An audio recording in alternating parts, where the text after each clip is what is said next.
Stand by camera 2 with the 2 shot.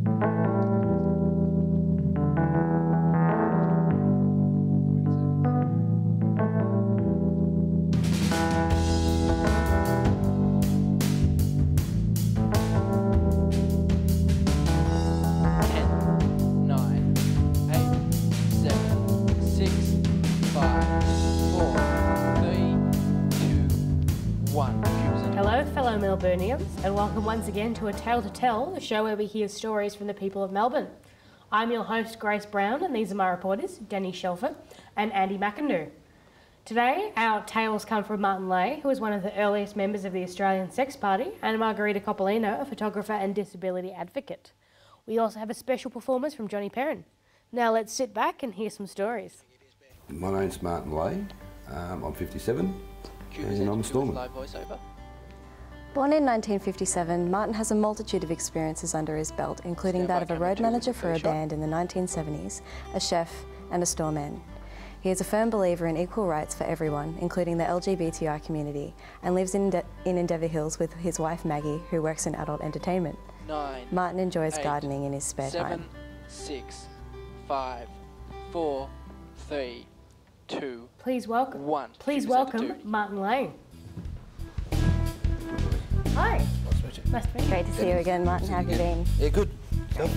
Fantastic, I've been great. That's good. So today I'm just going to ask you a few questions just so we get a little bit of a background into your past and what you're all about. So first off, tell me what you think it means to be an Aussie. 30. Be a larrikin. A larrikin? You got to be. I mean, you go back to you guys would remember Paul Hogan, those sort of things, those sort of shows, you know. Be serious in what you do, but also have fun at the same time. Yeah, I like agree. We're doing here today, you know, it's all very serious. I mean, it's very important for you guys, for your schooling, but you're having fun. Yeah. Yeah, you've got to have fun in what you do. Yeah, I agree. And don't lose the language. Our Australian language is getting lost. Yeah. Yeah, half the time I don't really understand things that people older than me are talking about. I said, it's a bit odd, yeah. I said something to you that when we went home and you sort of looked at me going, I don't know what you mean. Yeah. So tell me where your passions lie. Well, currently it's in politics, also motorsport. I did a bit of rallying back in the 80s, as you saw by the little motorsport things I did. Yeah. But politics now is taking. I ran 5 elections in 4 years. I just missed out on the seat in the last state election by 200 odd votes. Oh wow, what a shame. Yeah, it was actually. Yeah. So tell me why it is that you joined the Sex Party. The Sex Party is what I believe in, is equal rights, as you mentioned. And getting the government out of our lives and stop governing our lives and actually govern the country. You know, as consenting adults, there are certain things we should be able to do. Obviously, certain things you can't do. Yep. But the freedoms we had when I was younger just aren't there anymore. Yeah. We've got to start to move that away. Yeah. So just in terms of employment, can you tell me a little bit about your work experience? Yeah. 13 and a half, I started working part-time in a butcher shop, which this day would be illegal. I was even mincing meat, which is illegal. Oh wow! At 6 and a half, I started an apprenticeship as a chef. Yep. I did that for about 17 years. And you enjoyed that? Yeah, it was fun, very intense. Yeah. Then I became I call it a public relations officer, but it was actually traffic and local laws. I used to write parking fines. Oh. And then I sort of got out of that, and then I got into sort of warehousing logistics. I'm in warehousing logistics now, and then politics is that side issue. Fantastic. Well, it's been really great to hear some of the stuff you've done and what you're all about. It's really, really great. Thank you for coming in. No, thank you. Stand by, camera 3. Martin, thank you so much for joining us. It's been a pleasure to hear a little bit about your very eventful life. We'll say goodbye to you and Danny for now. And it is time for us to hear from the streets of Melbourne and our roving reporter, Nick Romeo. 5, 4, 3. Have you got any goals that you'd like to accomplish either today or in the next few years? Not really. Yes, I do. I do have goals. I'm actually planning to travel to Africa to volunteer with the wildlife conservation and stuff. So that's like planning, goaling, I guess. I want to start thinking about my retirement and what I'm going to be doing for the rest of my life. It's not too long to go. Basically, there are 2 countries I call my home, India and Thailand. So for me, it's to get, I want to play a part where I can get India into the Soccer World Cup or Thailand in the Cricket World Cup. And Angie, what has been a significant change in your life? After... Just a significant change in your life that's been pivotal. changing from a marketing major to graphic design major? Moved out of my home. So basically I'm learning to do things on my own, learning to be independent. So that's one change I've been through. No. Okay. Last question. What makes you happy? I think the little things, like right now, is blue skies. It's really pretty. Makes me happy. Food. That's an easy question. Oh, a lot of things. Just, yeah, doing things that I enjoy with, like, people that I like to be with. And, yeah, it's making the most of your scenario. Yeah, what makes me happy are the friends that are around me. One of them here is Nick, is my friend, my schoolmates, and we always spend time together. We study together, so that makes me happy. Plus other friend on outside. 7, 6, Yeah, outside school. 5, Yeah. 4, Thank you very much. 3, Cheers. 2, Nice to meet you. Thank you, guys. Always nice to hear from the public. Stand by ABS. Andy, you've met our next guest, Margherita. I have indeed. She's a very fascinating human, so this should be interesting. I'm Margherita Coppolino, I'm 54, and I'm here talking to this young gentleman in my lounge. And oh dear. Margherita Coppolino is one of the finest ambassadors promoting disability and diversity in Australia. She is well known for her motivational presentations and believes that diversity is the key to the success of business. She has a multitude of skills including photography, mediation and leadership, making her tale one well worth telling. Please welcome Margherita Coppolino. Thank you for such a warm welcome. Great to see you again, Margherita. Yeah, it's great to be here. I'll just do my climb. Go ahead. I'll go sweating. Right. Comfy? It's good to be here. Great to see you. So, last time we spoke, I was privileged enough to hear about your fascinating upbringing and how you got to where you are today. So perhaps you can tell us a little about that now.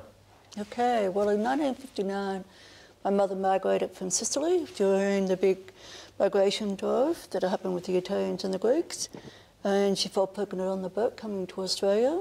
She wasn't married, so she was actually forced to put me up for adoption.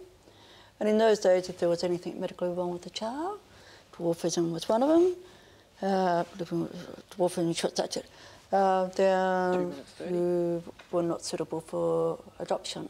So I was made a ward of estate, and Victorian government were my legal guardians for the first 18 years of my life. And has dwarfism been a challenge for you throughout your life? Look, at different phases, like if you talk about built environment, we are not in a really accessible built environment at the moment in regards to like getting up in the seat, I have to use a stool. And we're still finding that instead of having stairs, people are not putting ramps. I get around on a scooter, motorised scooter to use public transport. I've been known to be a bit of a hoon on that, but we won't go there. Great. So what do you do at the moment? What I'm actually doing at the moment is a number of things. I'm focusing a lot more on my photography, because I actually found that photography is a really powerful tool to educate people around diverse issues. Through the art forms of exhibitions. And sports and arts is by far the best tool to educate. Yeah.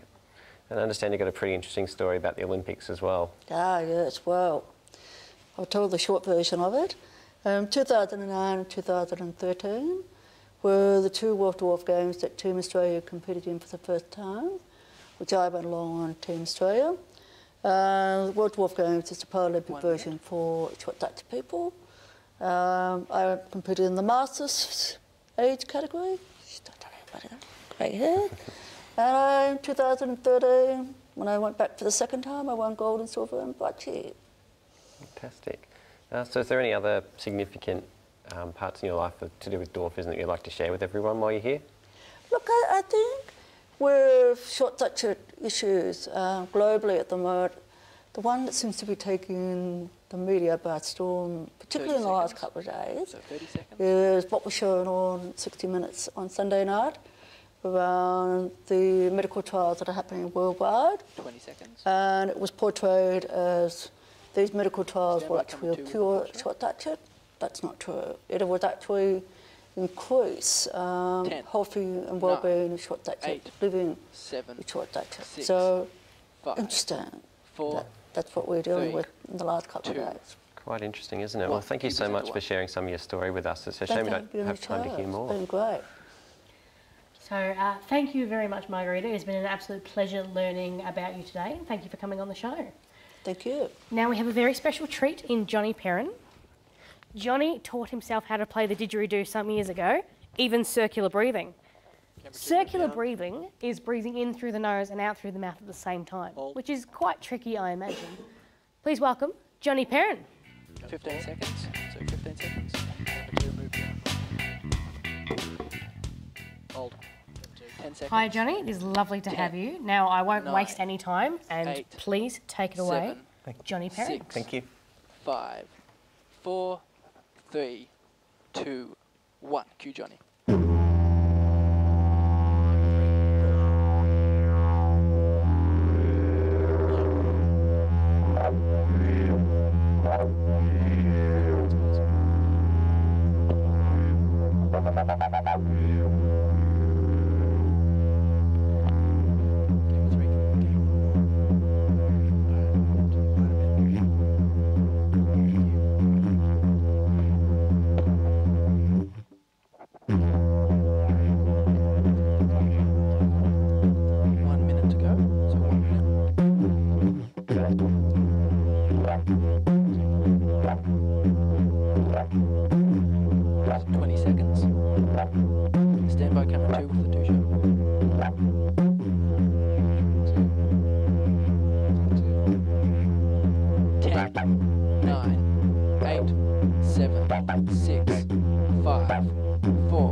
Thank you very much, Johnny. That was very impressive and fantastic.